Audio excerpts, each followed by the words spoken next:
వ్యాప్తంగా మున్సిపాలిటీల ఎలక్షన్ల కోలాహలం నడుస్తూ ఉన్నది. అందులో భాగంగానే మన రామగుండంలో కూడా ఎలక్షన్ల హడావిడి నడుస్తున్నది. ప్రధాన పార్టీల అభ్యర్థులు ఇండిపెండెంట్లు నిలబడ్డారు, చాలామంది ప్రచారాలు చేస్తున్నారు. కానీ ఇక్కడ మనం ప్రధానంగా ఇవాళ ఏంటి చెప్పుకోవాల్సింది ఏంటంటే, బీసీలు మొదటి నుంచి కూడా వెనుకబడి ఉన్నారు. బీసీలకు 27% కావాల్సినటువంటి రిజర్వేషన్లు కూడా 27% రిజర్వేషన్లు అని చెప్పి డిక్లరేషన్ మన రాజ్యాంగం ఉంది.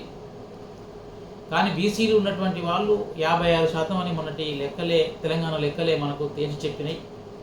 కానీ బీసీలకు ఈనాటి మున్సిపాలిటీలో 31.4% రిజర్వేషన్లు ఇస్తున్నట్టుగా ప్రకటించారు. ఇలా చేయడం వల్ల జనరల్ నియోజకవర్గాలలో బీసీలు గెలిచేటువంటి అవకాశం లేకుండా పోయింది. ఎందుకంటే బీసీలకు ఉన్నటువంటి ఆర్థికపరమైన, సామాజికపరమైన, రాజకీయపరమైన అవకాశాలు చాలా తక్కువ. వేల సంవత్సరాలుగా బీసీలు అటు ఆర్థికంగా ఇటు రాజకీయంగా వెనుకబడి ఉన్నారు. వీళ్ళకు ఏంటంటే మొదటి నుంచి కూడా రాజకీయాల్లో లేరు.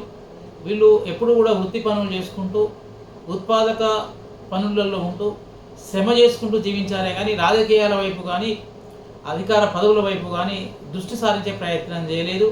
అందుకు కావలసినటువంటి ఆర్థిక వనరులు లేకపోవడం కూడా బీసీల దగ్గర ప్రధానమైనటువంటి లోపము.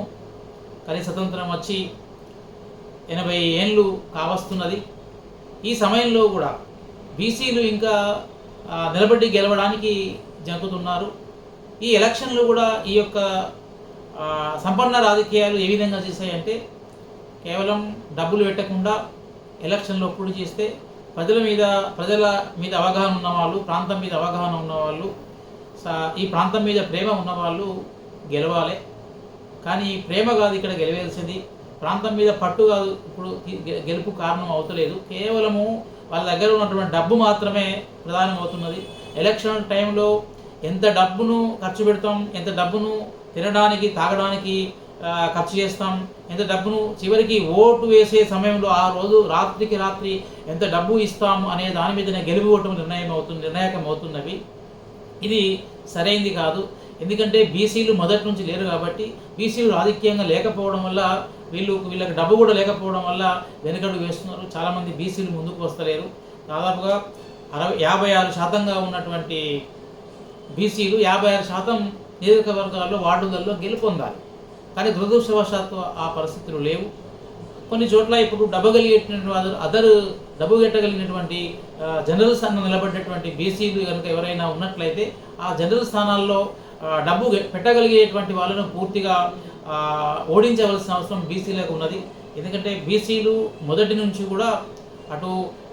నుంచి కూడా స్వతంత్రం రాకముందు, స్వతంత్రం వచ్చిన తర్వాత కూడా మనం బీసీ కులాలు వెనకబడే ఉన్నాయి. దీనివల్ల బీసీల యొక్క ఆత్మ గౌరవం దెబ్బతింటున్నది, ఆర్థిక పరిస్థితులు చిన్నాభిన్నం అవుతున్నాయి.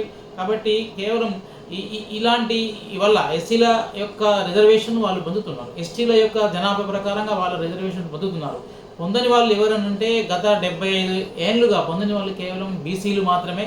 బీసీలు చైతన్యవంతమై తమ ఓటును తమ వారికి వేసుకునే ప్రయత్నం చేయకపోతే బీసీలు ముందడుగు వేయడం గెలవడం అనేటువంటి కష్టము. ఎందుకంటే బీసీల దగ్గర డబ్బు లేదు కాబట్టి, ఖర్చు పెట్టేటువంటి స్తోమత లేదు కాబట్టి, ఖర్చు పెట్టేటువంటి అవకాశాలు తక్కువగా ఉంటాయి. కాబట్టి ఖర్చు లేకపోయినా వాళ్ళకు కనుక ఎక్కడైనా కూడా బీసీ వర్గం నిలబడ్డప్పుడు వాళ్ళకు ప్రజల పట్ల, సమాజం పట్ల, వాస్తవానికి ప్రజల పట్ల, సమాజం పట్ల మమేకమై పనిచేసేవాళ్ళు బీసీలు మాత్రమే. బాగా సంపన్న పార్టీలు ఎప్పుడు కూడా వాళ్ళు ఊరికి దూరంగా ఉంటూ, ఎక్కడెక్కడో పట్టణాల్లో వ్యాపారాలు చేసుకుంటూ, కాంట్రాక్టులు చేసుకుంటూ తీరా సమయానికి వచ్చి ఎలక్షన్ నిలబెడతారు. కానీ బీసీ సోదరులు మాత్రం నిరంతరము ప్రజలతో కలిసిమెలిసి ఉంటారు. ప్రజలతో కలిసిమెలిసి ఉన్నటువంటి వాళ్ళు మనలా కనబడతారు, వాళ్ళు సామాన్యులుగా కనబడతారు, వాళ్ళు అంటే శక్తి లేని వాళ్ళుగా కనబడతారు. కానీ మన దూరపు కొండలు నులుపు అనే అర్థంతో ఎక్కడికెళ్ళో డబ్బుల మూటలు పట్టుకుని వచ్చినటువంటి వాళ్ళను మనం గెలిపించుకునే ప్రయత్నం మన వాళ్ళు బీసీ వర్గాలు చేస్తాయి. ఇది కరెక్ట్ కాదు. మనల్ని మనం గౌరవించుకునే, మనల్ని మనం ఉన్నతం చేసుకునే క్రమంలో బీసీ వర్గాల నాయకులను ఎన్నుకుంటేనే ఇది సాధ్యమవుతుంది. కాబట్టి ఈరోజు మున్సిపాలిటీలో జరుగుతున్న, రామగుండం మున్సిపాలిటీ జరుగుతున్న ఎన్నికలను బీసీ వర్గాలందరూ కూడా చాలా జాగ్రత్తగా అర్థం చేసుకొని మా బీసీ వర్గాల వాళ్ళను గెలిపించుకునే ప్రయత్నం చేయాలని ఈ సందర్భంగా కోరుతున్నాను.